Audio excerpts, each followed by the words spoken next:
Hey, Catalyst. Today I want to talk about something that'll probably be helpful given the time of year that it is. In addition to that, I want to talk about the fact that, oh my gosh, I'm a student again. And I'm going to talk a little bit about the book that I've been reading lately called Apprenticeship Patterns. So actually I'm going to start off with the fact that, yeah, I'm a student again. Again, I haven't been a student in like 10 years, so getting back into the classroom is a little weird. But not bad. Specifically, one of the things that's on my must list is actually to learn C#. And to do that, I've decided to go back to school. So I'm actually taking a class at the local community college. And so therefore, once again, I'm a student. And why am I doing that? So I'm doing that because I wanted an external motivator to actually help me kind of move forward in that. There's two types of motivators that are out there. There's internal motivators and then there's external motivators. So intrinsic motivators are the ones that come from inside. Could be something along the lines of thinking to yourself and saying, I think I want to learn how to play guitar. Or, software video effects are pretty cool. Maybe I could learn how to do those. My brain is telling me that I'm hungry. I'm going to go get something to eat.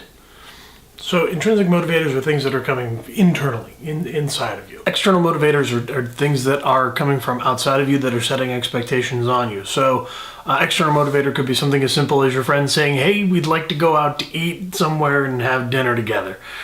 Or it could be, like school saying, hey, if you want to get a diploma, you're going to have to come to class. So internal and external motivators typically work together. Typically one is triggered by the other in some way, shape, or form. In my particular case, I wanted to learn C# based on an external motivator of people at my job use C#. And so I said, hey, you know what? I think I'd like to learn how to do C# as well because it would actually help me in my job. And then so I decided to start learning, but I found that I wasn't really holding myself really well to keeping up with it. And I actually wanted to have other external motivators to actually help me. And so therefore I decided to go enlist in a class. In my experience, the internal motivators are usually already there. The things that are welling up inside of us that are saying, oh yeah, that'd be really cool. Or yeah, I want to go do that. And some people, they're really good about that. And once they have an intrinsic motivator, that's all they need. But if you're anything like me, you've probably found that having an external motivator helps. So what do you do if you don't have an external motivator and you want one?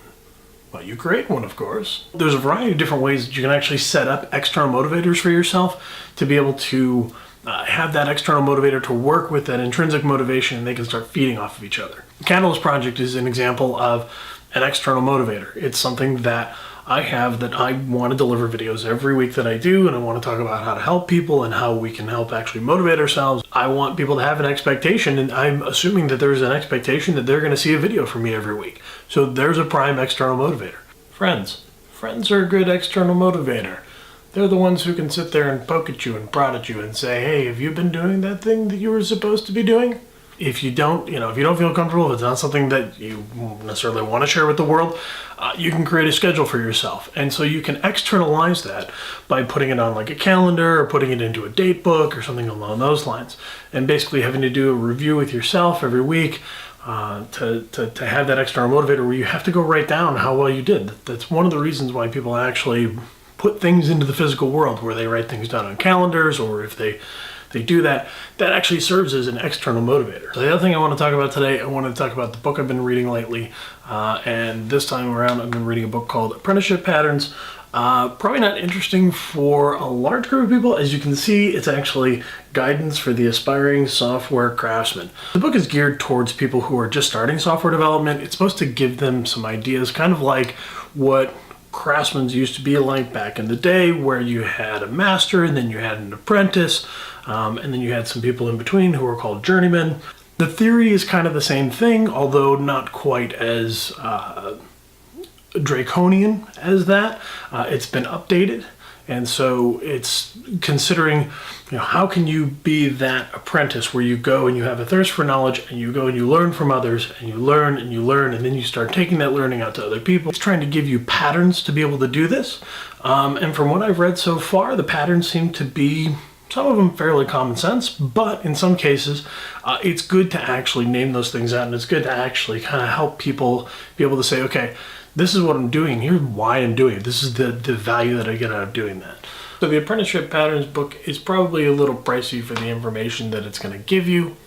It's not a bad read all in all. But the scope is very narrow and very limited as far as who they're really aiming for on that. I would also argue that most people probably have a pretty good idea of most of the stuff that they're talking about anyway, so, your mileage may vary. So that's everything I want to talk about today, but what about you? I want to hear about your motivators, the external motivators that you're planning on setting up for yourself. So tell me in the comments down below. Thanks for watching.